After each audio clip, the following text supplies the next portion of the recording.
Welcome back to another explainer.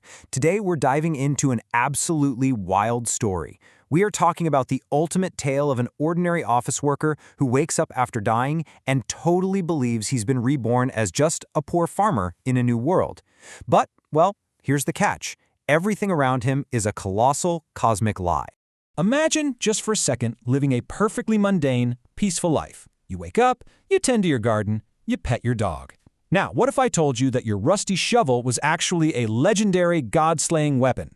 What if the reality you perceive is just this tiny, fragile bubble surrounded by terrifying cosmic truths that you were completely oblivious to? Well, that's exactly what happens to our main character, Kai. Okay, let's really dive into this contrast. In Kai's mind, he remembers his past life on Earth, and he thinks to himself, wow, this village is so peaceful. He genuinely believes his wooden house is falling apart. But the actual reality? He lives right smack in the center of the strongest forbidden realm in existence. And that falling apart wooden house? It's an Immortal Divine Palace. All right, Section 1. The deadliest farm in existence. Cosmic gods in disguise. Every single morning, Kai goes out and simply feeds his completely normal farm animals. Or, well, at least he thinks they're normal. When we actually dig into their hidden identities, it gets absolutely ridiculous. Those chickens pecking at the dirt? Yeah.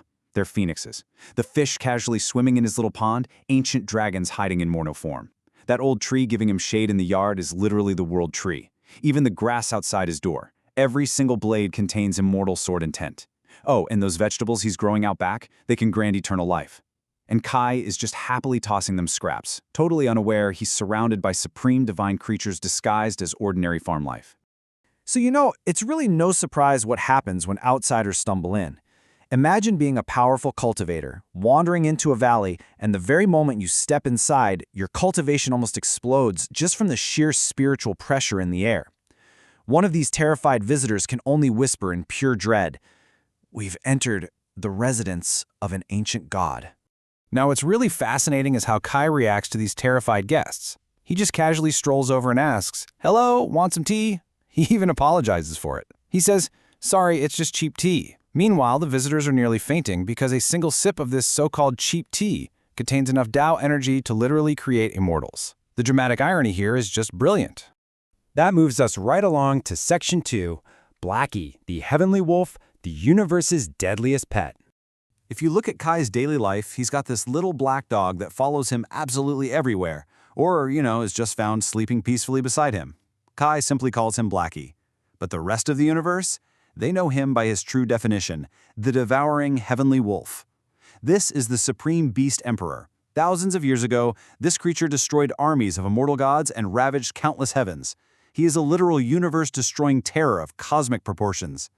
Which makes it absolutely hilarious when Kai looks at this ancient engine of cosmic destruction and just says, "Blackie, roll over," and the supreme beast emperor just happily rolls over for belly rubs.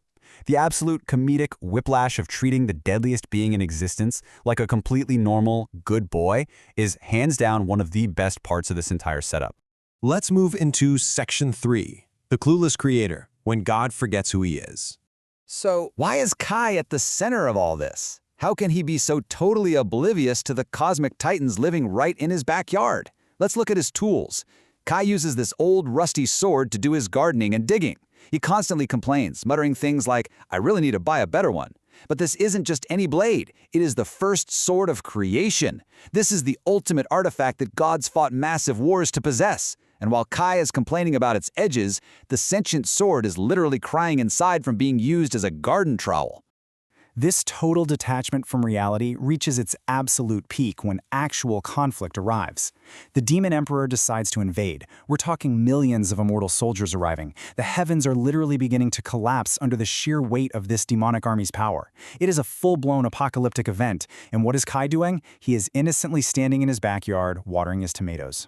The Demon Emperor boldly enters the Forbidden Realm, and Blackie, our universe-destroying pet dog, simply looks at him. Just one glance, and in that instant, the entire invading demon army completely disappears, evaporated, gone. And Kai, turning around from his tomatoes, just looks at the empty sky and says, "Wow, must have been windy." He is so thoroughly protected by his own farm animals that apocalyptic wars have just a light breeze to him. But eventually, the veil has to lift. An ancient goddess approaches Kai, and she delivers the ultimate plot twist. You are not human. You created this universe. You erased your own memories because eternity became lonely. At first, Kai just laughs. He thinks it's a really good joke. But then, she actually shows him his own forgotten memories. And this brilliantly illustrates the true scale of who Kai actually is. Let's walk through this timeline together. Before time even began, Kai existed. At the dawn of reality, he wasn't born. He created the stars, he created life, the gods, and even death itself. That immortal divine palace he thinks is a falling down wooden house. It was never actually built. It simply appeared when reality itself was born. But eternity is a really long time.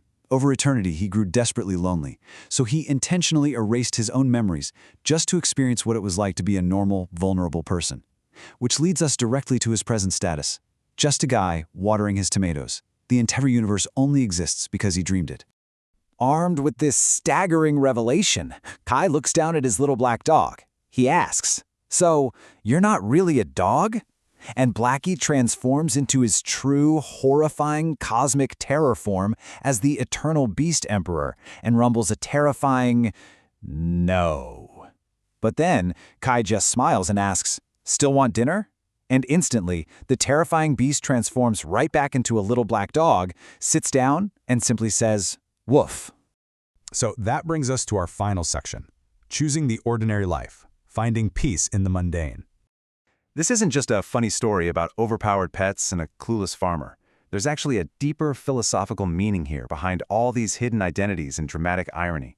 It leads us to this wonderful summary truth. The greatest god in existence never actually ruled the universe because he was too busy living an ordinary life.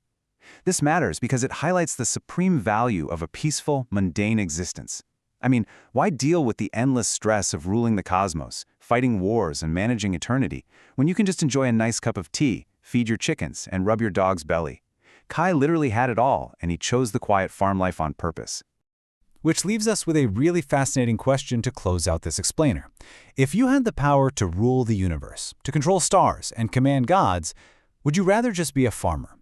It really makes you reflect on the true meaning of ultimate power, and whether the greatest luxury of all is simply finding peace in the ordinary. Think about that, and I'll see you in the next explainer.